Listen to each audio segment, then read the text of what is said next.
The invitation that shouldn't have existed. The first thing you must understand is that aliens were never supposed to invite humans into their homes. Not casually, not politely, and certainly not with warmth. That was the unspoken rule established after first contact, an invisible boundary agreed upon by diplomats, scientists, and militaries on both sides of the stars. Humans could visit embassies, research facilities, trade zones, even orbital platforms hovering safely above alien worlds. But homes, private dwellings, those were forbidden. Which is why, when Lyra's mother opened the door and smiled at me, every survival instinct I had screamed that something had gone horribly wrong. "Please," she said, her voice melodic in a way no translation implant could fully capture. "Come inside. You must be exhausted from the journey." The air behind her shimmered faintly, like light bending around unseen currents. The house itself was grown rather than built, curving walls of living crystal vein stone, softly pulsing with bioluminescent veins that responded to movement and sound. It felt alive, watching. I hesitated at the threshold. "Is this allowed?" I asked, glancing instinctively at Lyra. My alien friend stood beside me, her posture rigid, her eyes large, iridescent, and normally full of curiosity, avoided mine.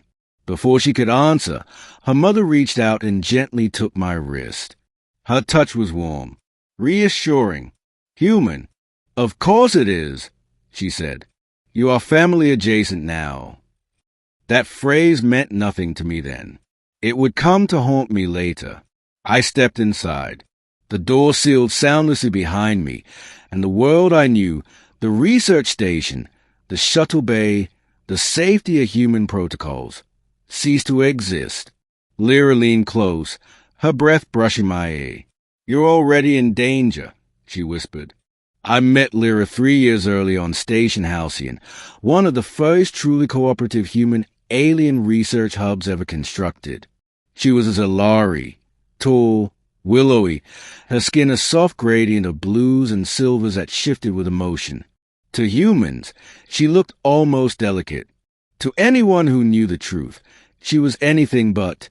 Zalari lived long lives. Very long. They remembered things humans called myths. Lyra was assigned as my cultural liaison while I worked on neural translation systems. We were supposed to be professional. We were supposed to remain distant. Instead, we talked about stars, about fear, about how lonely the universe felt when you realized just how vast it truly was. Friendship came easily. Trust came slowly. And then, one evening cycle, she asked me a question that changed everything. "Have you ever been inside a Zalari home?" she asked casually, her gaze fixed on a rotating star map. I laughed. "That's not allowed." She nodded. "Yes, I know." There was a pause, a hesitation. "My mother would like to meet you." I should have said no. Every regulation, every warning, every whispered story about humans who cross cultural lines said no. But curiosity, and perhaps something deeper, won.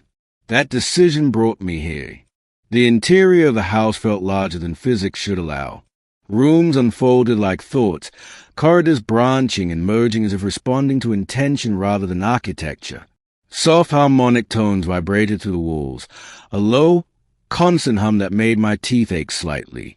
"This is our hearth space," Lyra's mother said, gesturing to a central chamber where light gathered into a floating sphere. "Please, sit." The furniture reshaped itself as I approached, forming a seat perfectly contoured to my body. That alone unsettled me. Zalari technology was advanced, but this felt intimate. "Aware. I am Sail Thyra," her mother said, folding her long limbs gracefully. "Lyra has spoken highly of you." "That's kind," I replied, forcing a smile. Lyra stood behind me, her hands clasped tightly. Her color had shifted toward darker hues, a sign of distress. Sail Thyra noticed. "My daughter worries too much," she said gently. You are safe here. Lyra's eyes snapped up. Mother! Sailfarer raised a hand, silencing her. We will speak of it when the time comes. A chill ran through me. What time? I asked. Sailfarer's smile deepened. When the house decides. The truth beneath the welcome. Time behaved strangely inside the house. Minutes stretched. Hours collapsed. My implants struggled to keep temporal alignment, recalibrating every few seconds as if local reality refused to settle. We spoke at first of harmless things. My work, Earth, human music. Sailfarer listened with an intensity that made me feel dissected. Then the questions changed. Do humans believe destiny can be inherited? She asked. I frowned. Not really. We inherit traits, maybe trauma. But destiny? No. She nodded slowly. Interesting. Lyra shifted beside me. Mother, you promised. I promised nothing, Sailfarer said calmly. Only patience. She turned back to me. Tell me, she continued, what do humans know of the Veiled War? The room seemed to dim. I've never heard of it. Of course I hadn't. Human history barely scratched 10,000 years. The Veiled War happened long before Earth built its first cities. Sailfarer's eyes glowed faintly. Then we begin at a disadvantage. The walls shimmered, and suddenly images filled the air. Vast fleets of impossible shapes, stars collapsing into darkness, civilizations burning silently across the void. This war, she said, nearly ended the galaxy. I felt my throat tighten. Who fought? Her gaze locked onto mine. Your ancestors. My heart pounded. That's impossible. Humans were barely. Not humans, she corrected. Those who became humans. The images shifted, beings of light and matter intertwined, wielding technologies that bent reality itself. They were called the architects, Sailfarer said, creators, destroyers, and when they vanished, they left echoes. Lyra's voice trembled. Mother, please. Sailfarer ignored her. You, human, she said softly, carry one of those echoes. I laughed weakly. That's ridiculous. The house responded. Pain lunged through my skull, memories not my own flooding my mind. Stars shaped by will, weapons forged from collapsing dimensions, a choice made to become less than we were to survive. I screamed. Lyra caught me as I fell, her arms strong despite her slender form. I tried to warn you, she whispered. I begged her not to. Sailfarer stood, sorrow etched into her features. He had to know. Know what? I gasped. That you are not just a guest, she said. You are a key. They explained everything then. How the architect fractured themselves, hiding fragments of their essence within emerging species. How humanity unknowingly carried dormant remnants, most never awakening. Except me.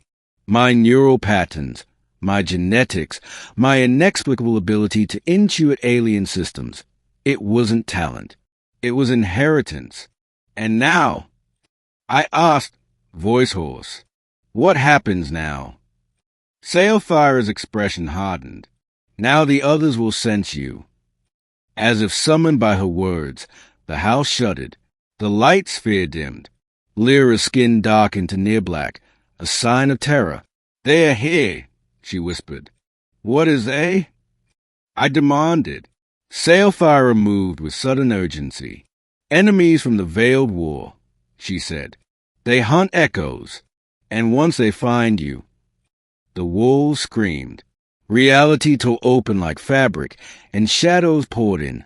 Beings of void and hunger, their forms constantly shifting, eyes burning with ancient hatred.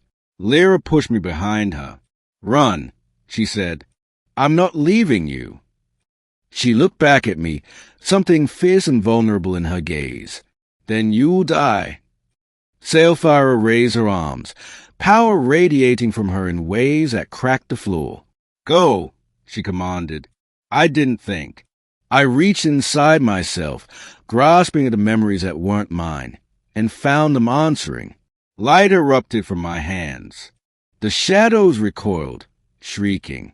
I felt something awaken fully for the first time. And the house, this living structure, responded. It was built to recognize architects. It bowed. The choice that remade us. The battle did not last long. Not because it was easy, but because it was inevitable. When the last shadow dissolved into nothingness, the house was in ruins. Sailfire knelt, weakened but alive.